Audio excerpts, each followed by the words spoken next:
Dito po tayo ngayon, kasama po natin si tatay. Meron po tayong ipapaabot na naman po. Yung ipinapaabot po ng ating kaibigan na mayroong bumagsak na may babagsak po na aeroplano. Nangyari na po ha. Anong sinabi po ng ating kaibigan na mayroong pang sunog na wala? Pumutok pa rin doon sa Tagum ngayon guys, no? Grabe yung sunog na nangyari po doon. Siguro may mga sasakyan pa na damay bahay. No, kaya dapat ngayon po mag-ingat po tayo sa lahat po ng babala ng ating kaibigan, sa lahat po ng nagalit po ha. Ngayon po, ako po ay maghingi sa ating mga kaibigan. Tay, patawad po ha. Ako po ay humihingi sa iyong tawad. Oo, dahil po sa mga sinasabi po ng mga basir. Kasi pinagsasabihan kayo na salot. Ako na lang po ang maghingi sa inyo ng tawad ha. Oo, kasi guys, alam mo guys, yung sinasabi po ng ating kaibigan, na wala po silang intensyon na ito ay ikakasira ng mga tao. Ano po ang mensahe po ninyo dito sa makapanood dito sa mga basher po natin?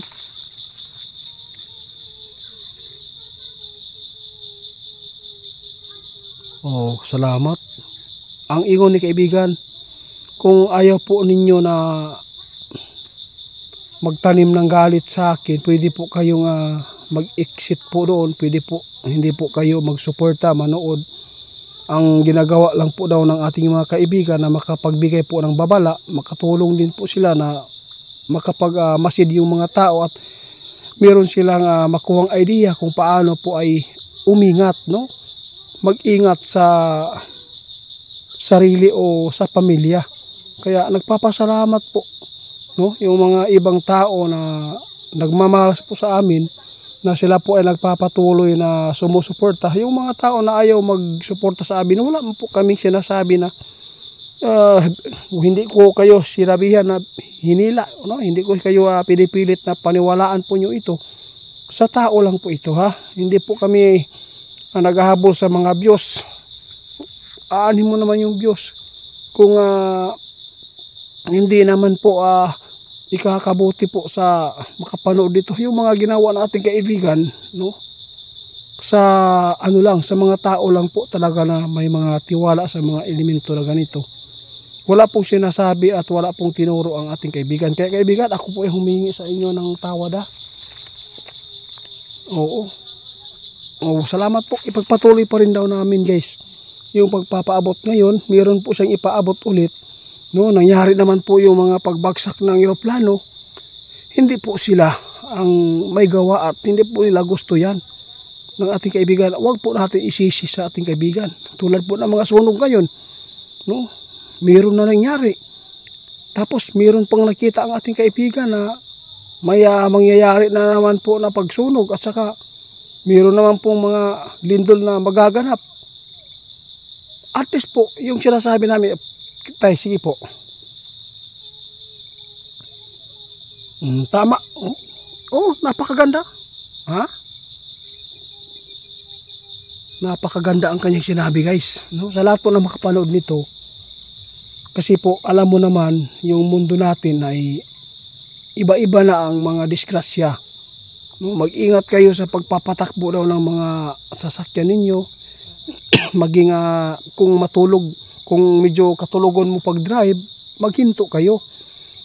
Yun po ang malaking disgrasya na mangyayari kapag hindi tayo makapagpaabot. No? Tapos po, yung mga pumupunta sa mall, hindi po kayo pwede magtagal doon kasi iba po ang panahon natin sa 2025. Bigla-bigla na lang pong dumarating po ang mga kalamidad. Mga lindol, di ba? Tulad po ng sinasabi po nila na baha guys, na nangyari po doon sa Palawan na may buhay na naman nawala. Yung van na anod, no? Grabe, hindi po. Kaya sinisisi po nila yung kaibigan. Pero okay lang po kaibigan, kaya pa man. Sabi ng ating kaibigan guys, ipagpatuloy ko pa rin ito, itiit. Kung hindi ka na kung hindi ka na nagsawa ka na sa amin kung sa pagpapaabot, yun, panahon na siguro maghihiwalay na lang po tayo. Sabi natin kaibigan, kung ayaw na daw nako guys, punta dito at magpapaabot at magtanong sa kanila, hindi na lang po daw sila mag-iimik, no? Kaya pwede na daw sila umuwi doon sa kanila. Sa lahat po ng mga nag-comment po dyan na maganda, maraming salamat ha. Basta nakita na ating kaibigan hanggang ngayon, hindi mawawala ang mga accident at saka trahedya at saka yung mga airplano na babagsak, sunog. Dapat mag-ingat kayo sa mga kidnapper ha. Maraming kidnapper. Bantayan po natin yung mga anak natin sa school. Yun po. Totoo po talaga ang nangyayari ngayon. No? Baka po akalain po, baka sabihin po naman po ng ibang mga otoridad na maghanap pa sila ng pruweba, mga impormasyon. Diyos ko po. Ito na, marami na mga balita sa GMA. Ibig sabihin, marami na po. Meron lang bago lang pasok, kaibigan, na balita na dalawang bata yung kinuha doon sa school. No, nagpanggap pa yung kidnapper na anak daw po niya. Buti na lang yung mga tanod o nagkabantay po dyan sa eskwelahan. Ay napakagaling po eh. Salamat po. Ito po ang sinabi ng ating kaibigan. No, hanggat daw nandito pa ako, no, magpapatuloy pa rin ang kanilang babala. Kasi po ito na po ang kanilang nasumpaan ngayon. No, na makabawi sila. Kasi po ayaw po nila yung mga tao matulad ba kanila. Kaya salamat po sa pag-update kaibigan ha. Guys, mag-ingat kayo, sabi ng ating kaibigan ngayon ha.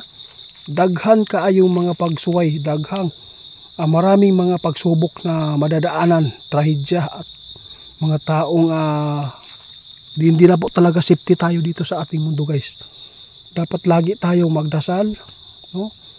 Na sana ay ingatan tayo at bigyan pa ng mahabang buhay at lahat po ng mga followers kong mabuti, sana po ingatan po kayo at bigyan kayo ng maraming blessing at saka lalo na yung mga anak natin, no? Na walang sanang magkakasakit po na malala.